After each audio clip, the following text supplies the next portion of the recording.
नमस्कार दोस्तों, स्वागत है आप सभी का एक बार फिर से। दोस्तों, अगर आप अपनी लाइफ में कुछ नया सीखना चाहते हैं तो चैनल को सब्सक्राइब जरूर करिएगा। साल 2000 में सावन का महीना कब है, इसमें कितने सोमवार पड़ेंगे, सावन की समाप्ति कब होगी और रक्षाबंधन कब है, सावन में व्रत का पालन कैसे करें, व्रत में कौन सी चीजें नहीं खानी चाहिए, जान ले सब कुछ आज के इस वीडियो में। दोस्तों, सावन का महीना शिव भक्तों के लिए प्यार की सौगात लेकर आता है। यही वो महीना है जिसे हम प्यार का महीना कहते हैं। शिव भक्त बड़े जोर शोर से सावन के महीने का बड़ी ही बेसब्री से इंतजार करते हैं। सावन में भगवान शिव धरती पर आकर अपने हर भक्त के घर में वास करते हैं। सच्ची भक्ति करने पर धन धान्य से घर भर देते हैं। सावन का हर एक दिन बहुत ही शुभ माना जाता है। हर दिन पवित्र होता है।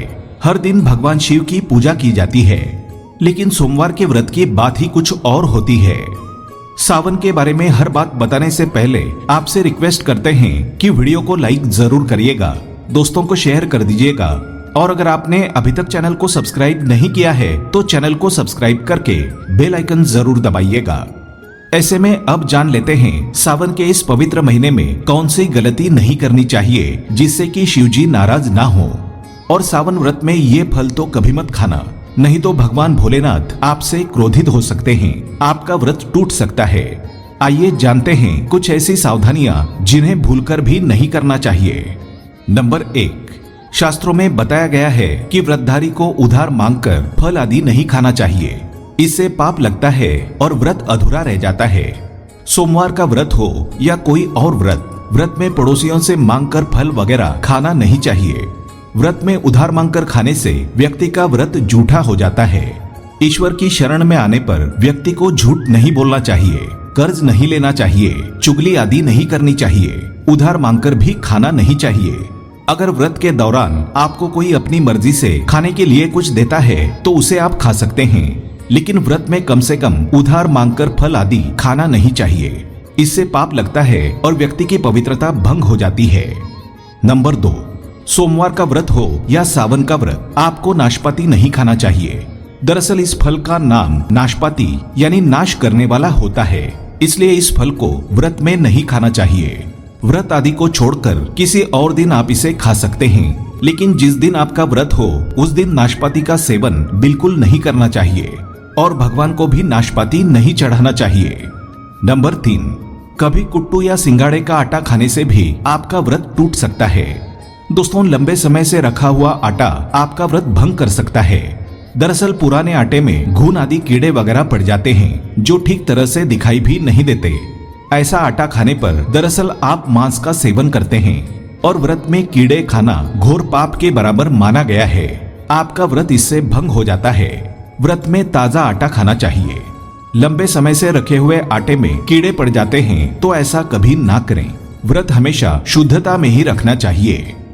सावन का महीना बड़ा ही पवित्र महीना माना गया है, इसलिए ये 5 चीजें भगवान शंकर के पास कभी ना रखें। जानते हैं उनके बारे में।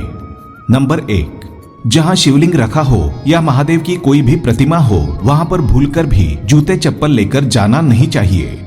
जरा सोचिए, जब आपके कमरे में कोई चप्पल लेकर प्रवेश करता है तो आपको कितना क्रोध आता है।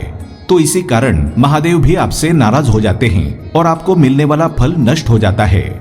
ऐसे में हमेशा मंदिर में नंगे पांव ही प्रवेश करें, क्योंकि चमड़े की चप्पल हमेशा अशुद्ध रहती है। इससे देव शक्ति नाराज होती है। नंबर 2, अक्सर महिलाओं को मासिक धर्म आ जाता है और वो बिना किसी को बताएं पूजा पाठ कर लेती हैं, जो कि शास्त्रों में वर्जित माना गया है। इस समय महिलाओं को जानकर भी अनजान नहीं बनना चाहिए। अगर आपको मासिक पीड़ा है तो घर के मंदिर में या बाहर के मंदिर में प्रवेश नहीं करना चाहिए। इससे देव शक्तियां नाराज होकर आपसे क्रोधित हो सकती हैं। ऐसे समय में शिवलिंग को छूना घोर पाप के बराबर माना गया है। जरा सोचिए, ऐसी अवस्था में जब खुद महिला को बुरा लगता है तो ईश्वर को कितना बुरा लगेगा। इसलिए महिलाओं को ऐसी अवस्था में मंदिर या यात्रा में जाना, घर में पूजा पाठ करना, भगवान की प्रतिमा को छूना या तुलसी में पानी भी नहीं डालना चाहिए। तुलसी का पौधा भी इससे सूख जाता है। जब देव शक्तियां नाराज होती है तो लाजमी है कि घर में कंगाली और गरीबी आने लगती है, लड़ाई झगड़े होने लगते हैं, तो ऐसा कभी मत करना।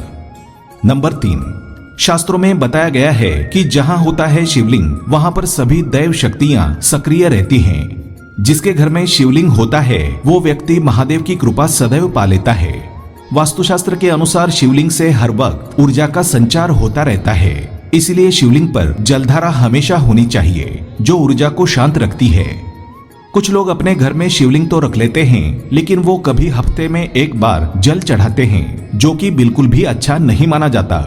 अगर आप जल नहीं चढ़ा सकते तो आप अपने घर में शिवलिंग कभी स्थापित ना करें, ऐसा गरुड़ पुराण में बताया गया है। इससे उल्टा घर में विनाश होता है।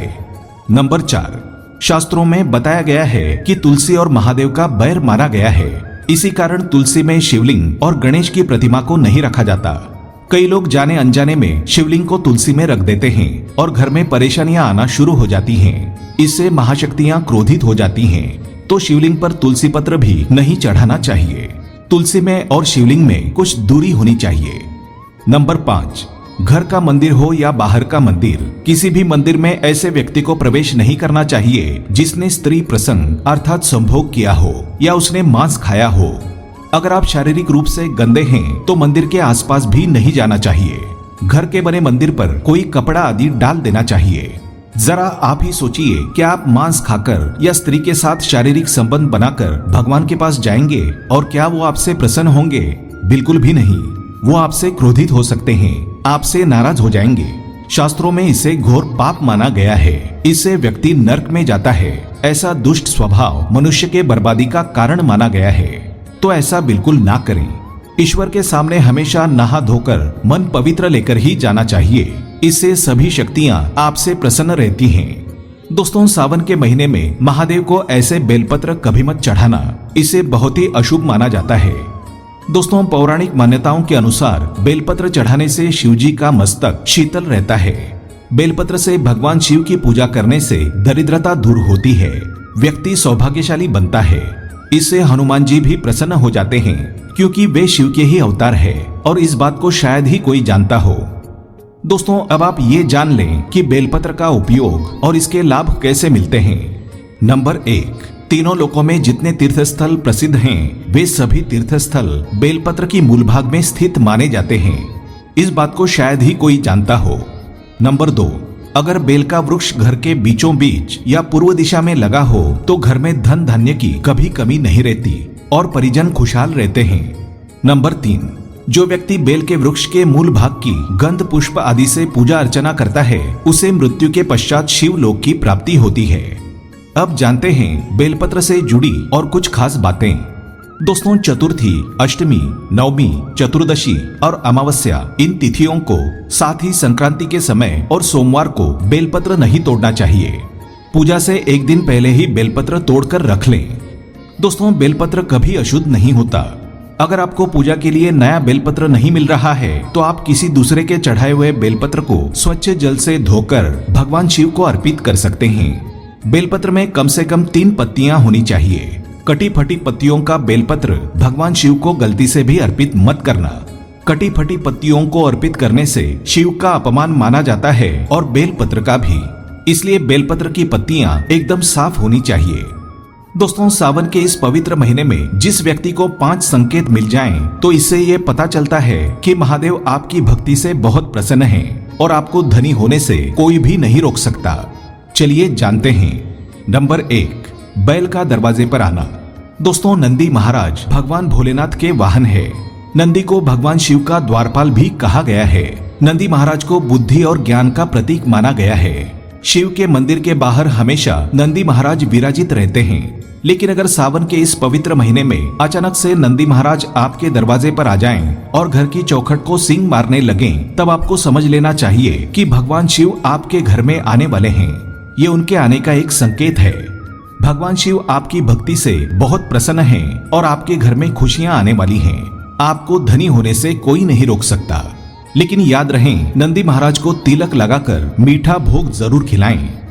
नंबर 2, सावन के पवित्र महीने में अचानक से आपके सपनों में अगर शिवलिंग दिखाई दे जाएं, अर्थात भगवान शिव दिखाई दें, तो इससे आपको समझना चाहिए कि अब आपके जीवन से परेशानियों का अंत जल्दी हो जाएगा।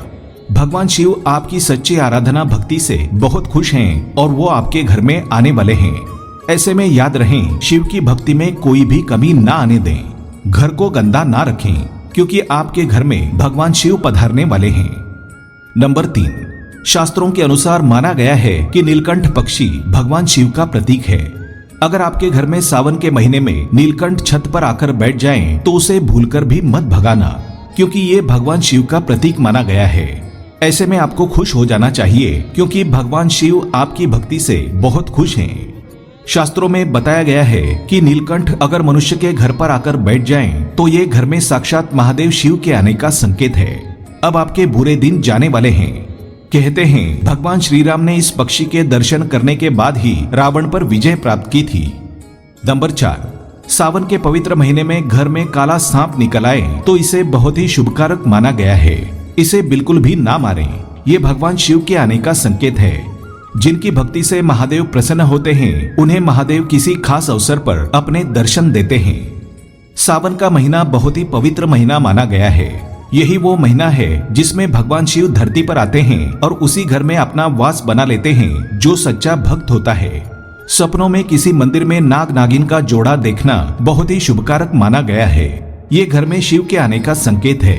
अब आपके खुश होने का समय आया है। नंबर 5, सावन के शुभ अवसर पर सोमवार के दिन डमरू की आवाज या घंटियों की आवाज सुनाई दे तो ये अत्यंत शुभकारी माना गया है। इसका अर्थ ये है कि भगवान भोलेनाथ आपसे प्रसन्न हैं और जल्दी आपके घर और जीवन में प्रवेश करने वाले हैं, जिससे आपका आर्थिक संकट दूर होकर जीवन में सुख समृद्धि आने वाली है। महादेव आपसे बहुत खुश हैं। दोस्तों, महादेव की कृपा पाने के लिए एक बार भगवान शिव का जयकारा जरूर लगाएं। हर हर महादेव, ओम नमः शिवाय। भगवान शिव के लिए एक लाइक तो बनता है। उम्मीद करते हैं आपको जानकारी पसंद आई होगी। ऐसे ही धार्मिक जानकारी दिलाने वाले वीडियो देखने के लिए चैनल को सब्सक्राइब करें, बेल आइकन को प्रेस करें। धन्यवाद।